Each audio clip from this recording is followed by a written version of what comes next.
Hello，大家好，今天是8月18号，美股盘前行情快报，我是阿哲，我们又再次见面啦。标普运线下破，右侧风险信号，美股难道要开始回调了吗？英伟达压力位滞涨，不突破不回调，这里就不应该再次加仓。而亚马逊在连续下跌后，来到了关键的买入伏击区间，这里随时关注买点的出现。我们来到今天的行情图版。那么首先我们看到本期视频的行情目录，今天是市场观察纳斯达克指数第367的视频。那么阿哲还是会通过以下3个部分讲解本期视频美股的盘前观点。那么第一部分还是要看到纳斯达克指数目前的一个市场环境，那么阿哲会讲到结构的压力和指数背离以及运线下破等知识，这在我们之前的视频当中基本都有提及过，今天我们再把它重新的梳理一下。对于指数有所认识之后，我们再来到第2和第3部分，会讲到个股方面的分析。第一支标的是特斯拉，而后我们会看到英伟达、比特币、以太坊、Huawei、谷歌、微软、Coin、Circle、礼来、AMD、英特尔、APP、SOSL、Meta、RQB、台积电、PLT、美光、亚马逊、AOI、LITE 等以上个股。大家会发现，虽然目前市场走到了一个关键的压力位，但是阿哲基本上还是以绿色块标记个股，因为当前的一个结构已经显示有反转迹象。那么后续如果真回调，或者说哪怕不回调，很多个股其实还是以做多为主，有多方机会的个股偏多。当然了，不是每一只都是刚好出现买点，有一些是已经早就在之前我们就提醒过的，比如说英伟达，又或者是像亚马逊以及谷歌、微软，都是早就过了买点的。那么刚刚来到买入机会窗口的可能会偏多的是英特尔、美光和 RQB， 包括 AOI。 那么接下来我们会在个股当中会详细去讲到，希望今天的视频依旧能够帮助到您。如果您是一位新同学，首次观看阿哲视频，那么阿哲呢也有一个温馨提醒需要提前告知，我们视频当中的目录是偏多的，所以视频时长一般也会较长一些。阿哲也知道不是每一部分内容您都感兴趣去完整的观看，所以也把时间轴都标记好了，大家点击下方时间轴可以快速的跳转到您最想要观看的那一部分内容，希望能够帮助到您。当然第一部分是不建议跳过的，因为指数环境是最为关键的，在个股投资之前。我们来看到目前的第一部分是结构性的压力。其实美股市场在之前的一个中期回调当中已经产生了一个三波的价格下跌，而这种价格的下跌一般会出现在一个趋势反转或者说中期回调的一个过程当中，短期回调往往不会出现这种结构，而这种结构产生一般说明空方是在某一阶段已经是表现得很有优势，那么它所建立的优势就会在之前某些关键价格留有压力，在未来上涨时会遇到它而后产生反应。那么这种结构的压力最明显的一个压力就是你看得到的压力，一般来讲就是当时反弹的这个高点，而这个高点后续能够再次下跌再次破位，说明这个地方是空方当时的一个必争之地。那么当下多头再次反攻到这里，那么就很容易遇到压力，特别当前还伴随压力位附近的一个空方九转信号，那么这里是多头衰竭的九转，那么压力加九转反馈之下有停顿有滞涨甚至有明显回调都是很正常的事情。从之前的抄底博弈反弹到目前为止已经不适合在这里去加仓，因为它有空方衰竭，因为它有多方衰竭，而后又有压力存在。所以我们之前的观点就是要么来一波比较明确的回调到支撑位上，这个支撑可以是之前结构性压力转为支撑的一个价位，比如说 26,269.23 附近，又或者是我们底下的缺口也是可以的，这些是一个密集的支撑区，所以哪怕调，阿哲认为如果多方真的反转，它的空间幅度下跌也不会太深，这种地方就会给到我们2次回踩买入的一个机会。另外一种就是它不回调很强势，这个压力只能够让它停顿一下，那么走出收敛之后选择向上突破，那么我们完全可以等它真的过了左高之后，而后去找买点。为什么过左高呢？我们可以看到接下来这一张图表，这里我们要看到一个背离和运线的一个价格状况。前面我们讲过纳斯达克指数存在的压力位，这里其实就是伴随一个九转滞涨和价格的震荡，那么相对应的这里其实还处于一个大环境下是一个背离顶背离状况，因为上方是纳指下方是标普，你会发现标普的左侧的高点早就被突破了，而且是缺口跳空强力突破，所以标普是一个有效的过顶行为，而纳指并没有，说明科技股目前纳斯达克指数是偏弱的，在三大指数当中，纳斯达克指数都是偏弱的。那我们之前讲过，指数之间的运行必须要同步才会真实的代表市场方向是向上的，所以目前的一个道指标普都没有问题，都是看涨的，但是纳指还是处于下跌反弹的判定当中，它得要创出新高才能够共同三大指数发出看涨趋势上行的一个信号，空间打开信号，那个时候三大指数同步，我们后续则果断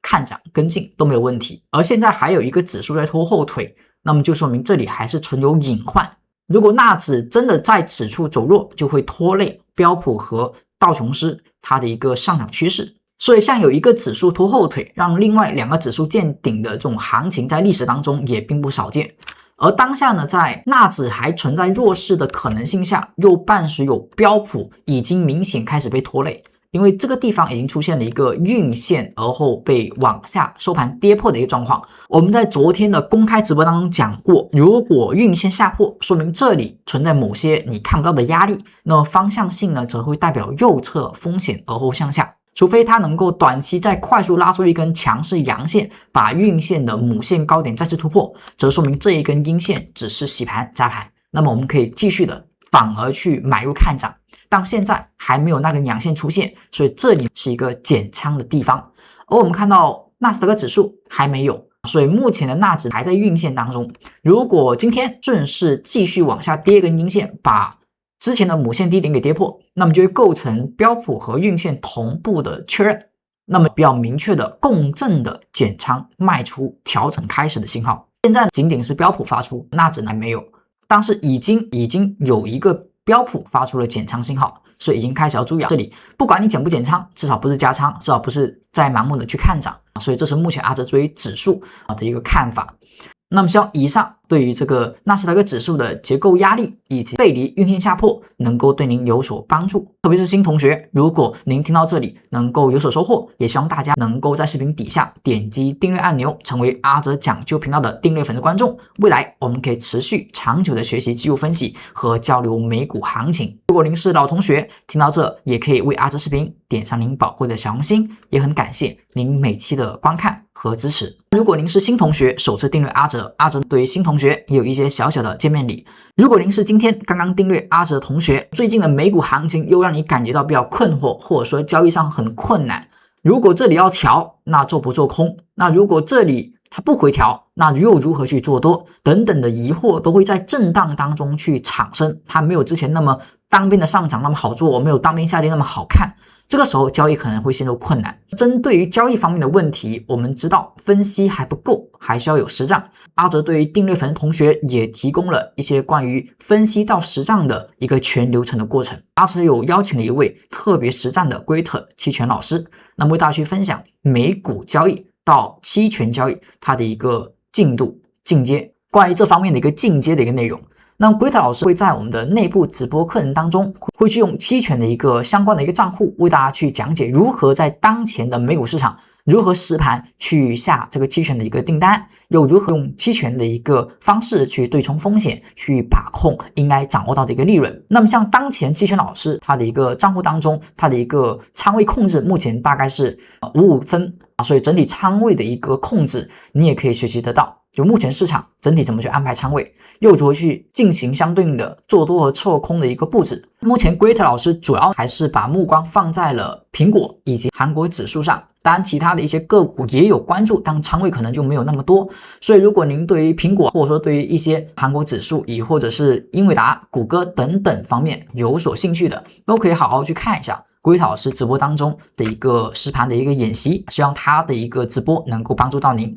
只要是我们的订阅粉丝同学都可以去订阅之后去参与，每周基本上都会开课。那怎么去报名？在我们右上角有一个弹窗小卡片，您订阅阿哲之后点击这个卡片就可以找到助教而后去参与了。当然我们的视频底下评论区阿哲也放了助教老师的联系方式，您点击之后也可以找到助教老师。接下来我们来到今天的个股分析环节，第一支标的我们还是看到特斯拉。特斯拉的目前的走势就是维持一个九转之后的反弹，不过反弹也到了九转，就是一个下跌九转和上涨九转，我们最好希望它发生在某些关键的结构压力上。之前这里是不是也一波下跌反弹，而后再次下跌？这个下跌时产生了一个巨大的缺口，本身缺口就有压力，而后又结合之前它是一个低点被跌破，所以这是一个有效破位。有效破位之后，目前这波反弹是比较大的一个空间，而后已经靠近这个缺口，已经开始回补，已经碰到这个灰色的压力块，出现这个九转。这种情况下就要小心任何出现九转后的下跌信号。那么像这里之前九转当天的 K 线是一个反包阴线，这里已经构成一次减仓，而后如果在这种情况下持有仓位再出现一根明确的反包阴线，当然这里有一个晕线的状况，你也可以跌破前面这个低点，是吧？你应该再次进行减仓，特别是已经碰到上方的压力的时候。当时到9的时候还没碰到这个灰色块，目前已经碰到了，开始补缺口了。如果再出现一个反包阴线，那么我们说你应该预防它再次走下跌趋势，再次破前期低点。因为目前你是一个反弹的一个关注方向，是吧？当时做这笔交易，我们说的也是先看反弹。接下来我们来看到它的趋势方面。那目前我们所看的是特斯拉的一个趋势图表。那这里我们补充一个九转的小知识，就是九转它一般来讲不是说到9周立刻就判定会下跌，一个是我们刚刚所说的你要看 K 线的一个状况，另外一个就是九转它其实是有一个允许的误差空间的。比如说这目前最新的九转，它产生上涨在下跌趋势当中是要特别关注。那这个时候什么情况下说明这个九转的风险解除，说明这波上涨到这里并没有衰竭呢？它有一个标记 347.36， 这是我们所看到的一个允许误差范围。如果九转在这个 347.36 之下，那么我们认为它还是属于一个衰竭信号有效的区间，如果收盘能突破它，就类似于压力位的突破，就说明这一波上涨的多方动能很强劲，要么是九转已经调完了，要么这个多方的能量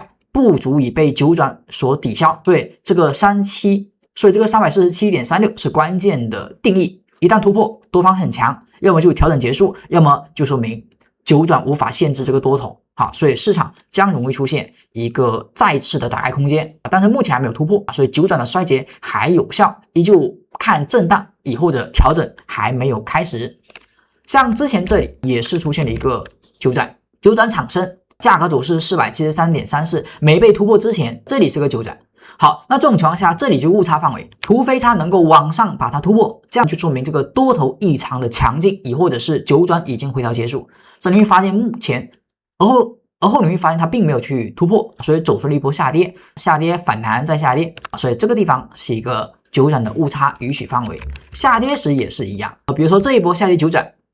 411.84 就是一个误差范围，价格在破它，如果没有怎么去反弹就破了它，说明这个空方是特别强劲的，九转连反弹都不行。不过后续没有破，所以这里走了一个相对的震荡，包括这个9是吧，它后面也没有跌破 380.41， 所以先反弹，而后如果再去破，那就说明还得跌，是吧？所以这个是属于一个支撑。九转后如果反弹一下跌破，说明空方很强，反弹后跌破空方很强，这里是不是也是九转？不过这个9它底下没有数值，因为它不是一个完上的9。像最近的这一波下跌，是吧？它其实也是一个九转，九转之后它这里也有一个支撑，而后它是个误差范围，这个误差范围并没有去跌穿，所以空方到此确实是衰竭而后引发的一个反弹，所以目前可以关注 347.36， 这里如果收阳线突破站上，那么这就说明多方很强劲，那么有机会打开空间往下一个目标 400.696 去继续前进了。那么接下来我们来看到下一只标的是英伟达。英伟达目前还是保持一个相对不错的一个上行，但这个上行也一样跟指数是遇到了结构性的压力，因为前面这里是下跌反弹下跌反弹下跌，所以这个地方和这个地方它都是之前的结构压力，所以这里产生过一次滞涨，2次回踩没破低点，所以市场出现了一个反向，这个反向目前是又来到了一个结构压力，所以每个结构压力都容易产生一个反馈，这个反馈有时候是回调，有时候是震荡，那有时候是大的下跌的开始，所以目前来到这里，它已经触碰到左侧这个影线区间，所以这里是一个结构压力，而价格在此处发生的晕线下破发生的顶分型或者说反包阴线都要特别的小心。如果这里有九转，那同样也有效，目前是第4根还没有到9，我们看到它的日线趋势。那当前我们所看的就是英伟达的一个日线的趋势图表，在趋势的图表当中，它是不是有一个黄色的 K 线？而市场一旦到黄色 K 线时，要特别的注意，特别我们是有所盈利的情况下，是吧？蓝色 K 线代表它是一个超跌了，超跌反包而后看涨，目前黄 K 跌破，那这一波行情的利润其实我们是可以落袋的。当然，因为它的趋势整体上行，你也可以把其中的一部分留着，等到我们后续再去做底仓，或者说你后面再去做再次的减仓都是可以的。这个地方又是一个黄 K， 所以如果这里再收一根 K 线跌破黄 K， 那我就要再次减仓，再次把仓位降低，等到后续回调飘带有止跌了，我再认为它的趋势没问题再去看涨。所以每次有黄 K， 每次开始黄 K 稍稍跌破都要注意了，你的一波利润至少要相对止盈一部分，不要完全不动。所以一旦有蓝 K 突破，那么确实走了一波由风险释放到风险再次积累的过程。那么黄 K 在跌破时，就一定要把风险控制住，一定要把利润有效的落袋，不要完全的去做过山车。所以一次一次的反复你的策略执行。当然，目前如果您还看不到上海趋势图，您还看不到 K 线的一个颜色，您没有这个信号，没有这个指标的，在订阅阿哲之后，如果您是今天的新同学，或者说您还没有安装过的，都可以在右上角弹窗小卡片找助教去安装这个指标，它是阿哲比较喜欢用的，每天复盘每天看盘时都会去看的一个趋势类指标，还是挺有意思，还是挺有效果。所以如果您需要，可以找助教去安装去使用。所以目前的英伟达设置防守位，再跌破再止盈，再去了结部分。而如果回调，那就要关注飘带的一个支撑了。那目前我们知道这里是个压力，底下支撑，那么则是飘带的上沿，大概是 216.072 作为第一个回调目标位。接下来我们来看到比特币和以太坊。目前所看的是比特币、以太坊的一个趋势环境。目前它和指数是一样的，美股的标普和纳指是顶背离，而以太坊和比特币也是顶背离，所以市场最近走的是一个比较纠结的横盘震荡，所以特别的不好看。这个以太坊是走了一个基本上横了好多天，比特币是不是也是在往下运行，所以比特币相对偏弱一点。市场的比特币已经出现了一个黄色飘带，而我们所看到的这个以太坊还刚刚形成黄飘带，并没有特别明显。所以如果你想要去看到空方机会，当时这里的黄色 K 线跌破就是一波做空的一个机会。目前是反弹黄飘带，如果再出现一些运线下破或者说跌破飘带啊，是不是也都是我们所说的比特币的看空的一个点位，看空的一个机会？那像目前来讲，你做空做以太坊相对会有一定的风险，因为每次止跌反弹时，肯定以太坊是比比特币强一些的，所以找准这种做空的点，然后做多我们可以去寻找以太坊，最好是以太坊重新转为紫色飘带，然后去寻找这样的一个买点，然后背离最好也能够修复，那个时候可以去选择做多。目前如果要做短线策略，还是以比特币的空方为主，因为比特币已经实现了比较长时间的黄色飘带。接下来我们来看到第三部分的个股地支，看到扩位。目前扩位的一个走势其实还是挺不错的，这一波反弹很强势，它有一个财报后的缺口代表它这里是一个多方很强劲，而后它后续会形成一个支撑，它越过了龙门线和飘带，所以之前这一波下跌所引发的趋势的走坏，从这一波短线上有反转的逆行的一个机会，至少飘带转为紫色，而后龙门线开始重新站上，所以往下走则等待市场确实止跌而寻找仿包买入的一个行情点位。那从周线来看，它是不是也突破了一个飘带？但这个突破注意了，它是一个黄飘带，所以周线的环境还不明确。我们之前讲过，如果是黄飘带，它是压力，突破也不代表它一定会转势，因为突破之后黄飘带要看两根，突破两根，而后第二根和第一根两者之间的高点将会形成一个压力。这一方式的观察角度，阿哲是认为特别可靠和有效的。当然，这里突破的第一根是它，第一根、第二根，所以本周如果收盘是这样子的，那么压力就是这个高点。如果本周更高，那就是本周的高点，那么就会有一个压力。所以从短线来讲，如果这里出现了一个日线的内部回调，我可以认为短线这里还能够有上涨机会，但是空间上从周线来讲，这里附近是一个压力，所以这里一定要注意。整体来讲，它的日线回调找买点，但是周线上方这附近其实还是一个压力区间来着，一不小心可能就是下跌反弹再这么去走，那可能说明这个周线的趋势还是大体向下，只是日线短线上存在这一个潜伏的一个买点。这个龙门线的支撑目前是 93.077。而后我们来看到谷歌其实也是面临一波中期回调之后快速的一波向上，所以这种动作一定要去注意。每次你遇到下跌趋势是黄色飘带时，它往往会有一个节奏，就低点降低，高点降低，而它的反弹大多是不能够去有效突破左侧的一个高点的，所以这种情况下它会维持下跌趋势。当有一轮行情明显往上冲，破了左边高点，当然它这里其实也不是说特别有效，所以谷歌的一个反转判定是不如科威的以及一些其他股票，所以谷歌这个反转是有点偏弱，因为它没有很有效站上，它是突破一下快速的跌回，跌的力度还比较强，所以当下只能说有机会再来一次往上的突破。所以这里是紫色飘带龙门线，有蓝色 K 线，并且目前是第8号的九转，差一根九转，所以这个地方有机会是一个弱反转，而后2次回踩，再准备一波再次的2次反转，因为第1次反转不是很有效，它有可能会来第2次，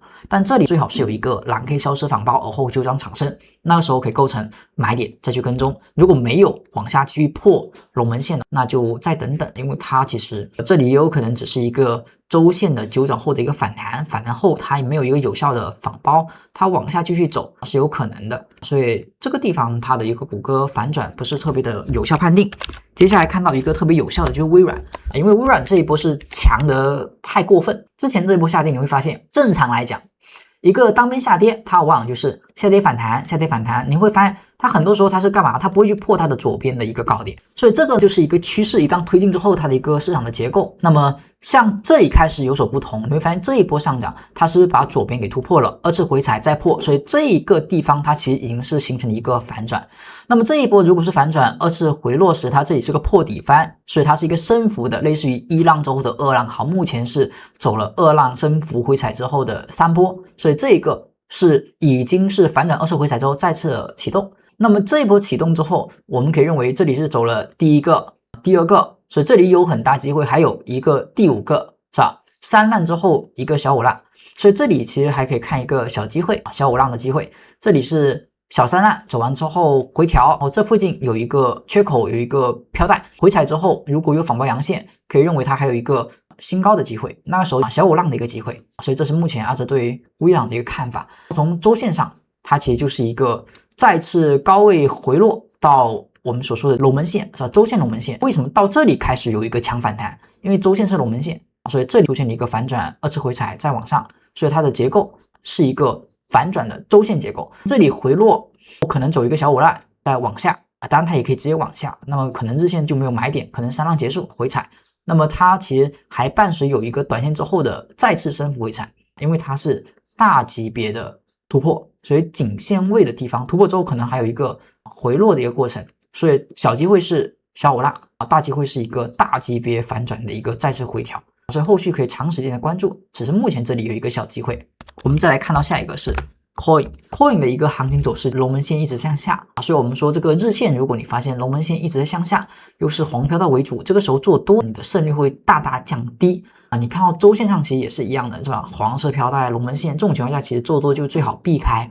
不要着急去做这种多头，你可以等一个至少趋势的一个反转。你会发现其实这一波上行它其实并没有去改变之前的节奏，之前这里是一个结构一波单边下跌，你会发现这一波虽然反弹，但跟微软是不一样的，它其实整体没有去破之前的结构，还是在低位一直在震荡，你不知道它震到什么时候所以这种情况下就不是很好的一个标的选择，所以我们也只是简单过一下。Circle 的日线有所改变，它其实也一样，是吧？龙门线向下，整体是往黄色飘带为主，目前是转为紫色飘带，那就用趋势反转了吗？那肯定不能算是这个地方是趋势反转，因为如果你要算，它应该是算前面这里下跌反弹下跌反弹下跌这一波算反转，所以这里是升幅的2浪回踩，你可以这么去看。所以这种地方有一个大缺口的回补，所以这里可以选择什么去做？当然这里是我们说空间上可以去做，日线你要找买点，所以周线上你会看到它是一个周线的九转蓝 K。目前是准备蓝 K 的一个突破，当然它其实也算早突破了，实体在这里，所以目前是先看黄飘带，这里是有可能会出现回调或者是压力的，因为是周线的压力，这里是 76.801，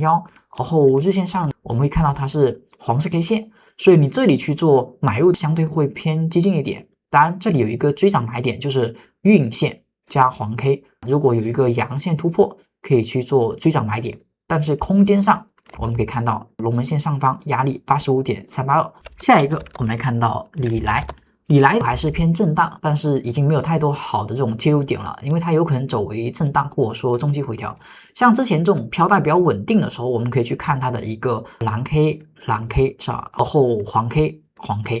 如果走成这个黄色飘带或者说黄紫之间转换频繁，这个时候实际上也有蓝 K 后的反弹，黄 K 后的一个回落，但其实操作难度会大很多，所以它主要以震荡为主，最好是等一个明确的飘带在稳定走为紫色向上时，我们去做它的一个回调买入会更好。现在这里其实也算是一个回调啦，但这里如果能够不破大阳底，再次走出子带反包，你可以尝试去买入。这里也没有蓝 K， 所以它是一个普通的买点。如果出现，目前还没有，周线上是一个突破，是吧？突破之后，目前走震荡，所以周线上其实趋势还可以，有机会是趋势的继续的一个扩张。所以这里如果有买点可以参与，当然阿哲是比较建议，等这个缺口回补之后，是吧？最好是仿包阳能够回补这个缺口，再看涨会更好。更加保守的等待一个结构的再次突破、再次回调，那样会更加避免买在震荡当中。这只个股我们来看到 AMD 它其实还是黄色飘带，黄飘带突破的时候看一根看两根，日线也可以，这里是压力，这里没突破，所以直接不上墙就普通反弹目前是突破第一根，目前昨天是第二根，所以这里是压力。如果这里能够出现突破，那大概率飘带是能够停得稳，能够走为支撑，所以一旦能够过两根飘带就会转支撑，后续回调哪怕不是止带也可以寻找买入机会。而现在是一个反弹预期，蓝 K 反包之后对飘带的一个反弹还没有脱离这种预期，一旦出现明显的反包阴线或者破位飘带，那就说明它还是一个空方趋势，所以当前做多的已经到了一个不太适合的节点，最好能够有一个再次突破回踩，那么会更好。周线上来讲是一个紫色飘带回调，所以周线上没有什么太多问题，趋势一直看涨，只是它的周线止跌不明确，跟谷歌差不多，不是一个明确的止跌。我们来看到英特尔是阿哲呢比较说你一定要关注，就是在这几只里面挑 AMD、英特尔，还有半导体以及闪迪等等的，阿哲认为目前包括美光也可以，是吧？这几只里面其实还可以的是美光和英特尔，这两个是 OK 的。我们看到英特尔它是已经出现了飘带的蓝 K 反包突破，而后又回踩了一下，所以其实它已经构成了一个买点。当然这个买点它不是说特别的漂亮，但是已经可以构成突破买入了，所以这里算是一个小买点。它走了一个收敛，如果这里再出现收盘突破，那其实可以做20加仓买入。当它回到飘带再突破反包也是可以的。我们的防守位可以把之前这个结构上涨回调上行，把这个底分型的低点作为防守。当然你要是能够承受的更大一点，就可以用缺口，所以可以用这种方式去看一下这会不会是一个反转走势，因为它的周线已经是回调之后反包，有可能是周线上的一个看涨，那这样其实是有机会周线延续趋势去走向上的一个反弹，或者说反转，哪怕是反弹它的空间也有可能是会是这个缺口附近，所以还是有空间的。下一个来看到 APP 趋势就是日线的下跌加速，黄色飘带向下，龙纹线也是向下。从周线来看，我们说九转在走的过程当中没有到九转，龙纹线比较靠近，蓝色 K 线是不是趋势都一般？周线这里有可能有支撑，但是也还没有确定止跌，所以还可以看看。大周期属于可能是低位，但是各周期都还没有确定它的一个止跌，所以这里去买就太早了，要等一个价格的明确信号。我们再看到下一个是半导体3倍做多，半导体3倍做多其实也还可以，因为它回到了这个龙门线，出现了蓝色 K 线反包，所以这里是对于飘带的反弹。反弹过程当中它走了2根，看一下，我们放大。这里上突破的第一根收盘价是 142.16 142，这里突破了，所以这里是突破的第一根，这里是突破的第二根，所以这个地方是压力，它这个地方还没有突破，突破之后会转为紫色飘带回调，这是一个右侧买点，目前没有右侧买点，它还是偏左侧的，左侧之前这里是一个突破，价格上涨到目前是一个反弹，周线上其实是一个不太明确的反包，所以它的止跌力度其实是不如英特尔的。我们来看到下一个是 Meta 就是短线止盈之后，它走了一个再次的回落，这里有可能是一个破底方之后的2次回调。之前这里是不是出现一个蓝 K 突破反包？我们说这里是一个买点，买入之后这里是一个左侧止盈的地方，目前是一个黄 K 破位，因为它是一个龙门线下黄飘带压力，所以这里我们说大格局大趋势其实还是以短线做反弹为主，这个地方其实是偏空的，它容易去继续破的，这是一个大趋势的一个推进。只是我们说周线上呢，这个地方它是在龙门线回踩，所以有可能借助周线的一个支撑去走出一个我们所说比较强势的一个上行，因为它其实前面这一波上涨，它也改变了临近的日线结构，回调过程当中是不是也是无效的跌破？它没有跌破，它是一个二次回踩，所以这个地方有可能是周线级别它的一个止跌结构，所以这里可以关注。后续如果能突破飘带，而后转为紫色带，那个时候会比较好。现在只能说一切先以反弹来看第一波反弹结束了，现在是在回调，还没止跌。下一个看到 RKB，RKB 它是一个之前连续性的日线结构的下跌，这个下跌过程当中，它其实有一个小的结构的一个反向，但这个结构其实太小了。如果可以，我们最好是目标先看到左边这个高点，因为它这里有一个类似的走势的一个中枢。那么价格走势，它小结构是有一个突破了，所以目前转为紫色飘带，这里可以做多，就寻找买入机会，在这附近，这里可以算是一个日线级别寻找买点的地方。真正的大压力可以往上看，一个是缺口，一个是之前的结构的这种密集区间是一个压力，所以这是短线的一个看法。从周线来看，它其实也还行，因为它周线是反包了，反包之后目前是往上走，所以不管它是走回调再启动，还是直接启动，其实都是做多优势比较大的，因为它已经走了一波下跌，而后蓝 KO 反包，所以从这一刻开始，它属于一个至少是反弹周期内，所以短线一旦有买点是可以短线操作是 OK 的。当然这个地方的买点最好是我们说突破飘带，这里是突破，我们来看清楚一点，这里有突破吗？收盘价其实 4.82， 其实 4.82 略微突破了一根，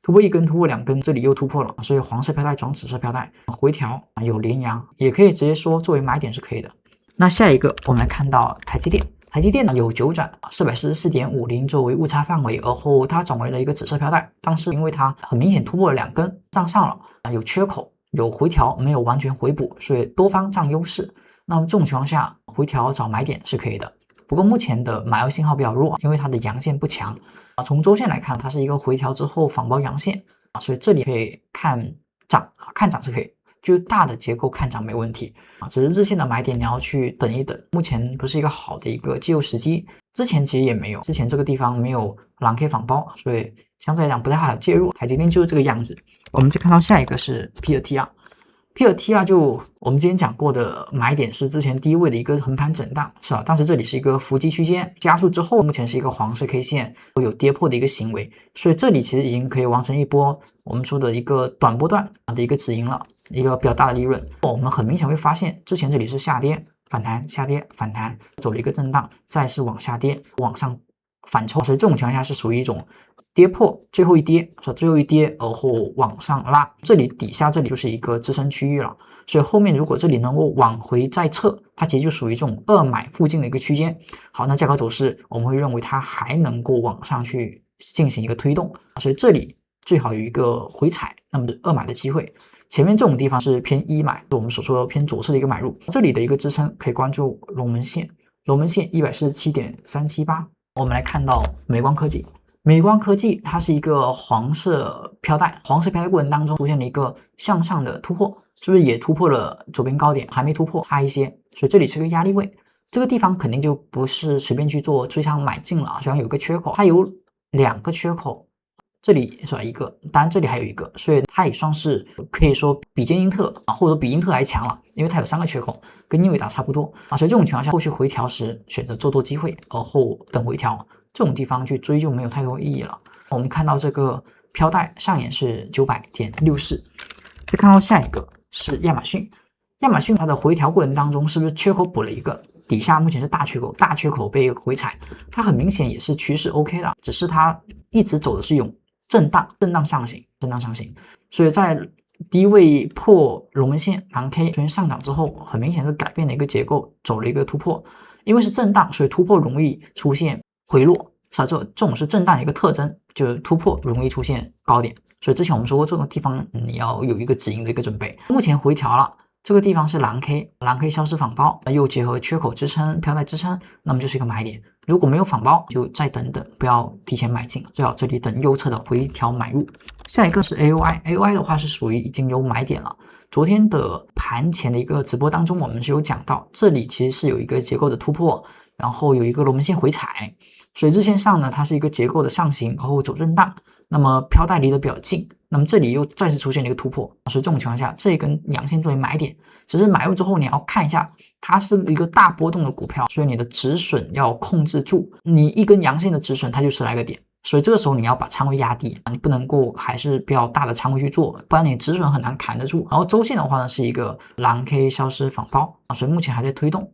所以这个地方唯一要小心就是它可能会周线有衰竭，因为它是大阳线之后走实体在缩短，所以这种情况下最好不要跌破这个黄色飘带，跌黄色飘带最好就先离场，等它可能会有一个升幅回调再做日线的买点。目前日线是我们去做的是它还有加速，而不走这个升幅回调。下一个我们来看到 LITE 走了一个单边的一个破位之后快速反拉，是吧？最近很多股票是这种走势，然后这里是一个影线的压力，这里有一个黄 K 跌破要指引一下，然后2次回踩突破，目前走向上。这个过程当中呢，就不算特别好去介入这个股票的股性，所以除非你在这个地方仿包时去买入，否则的话这里不能再买了。所以唯一的回调买点是当时这个回踩之后的仿包，那么这里有一个缺口，那这个买点是一个右侧买点，而左侧买点呢是这个蓝色 K 线的回调止跌突破。然后周线来看呢，我们会发现它是一个九转，周线是一个九转，而后有仿包，所以走了一个周线回调止跌向上。而目前周线呢是一个黄色 K 线，所以这个地方加仓的话就要注意一些。那么以上是8月18号美股盘前行情快报，希望对你能够有所帮助。更多精彩内容我们下期再见，拜拜。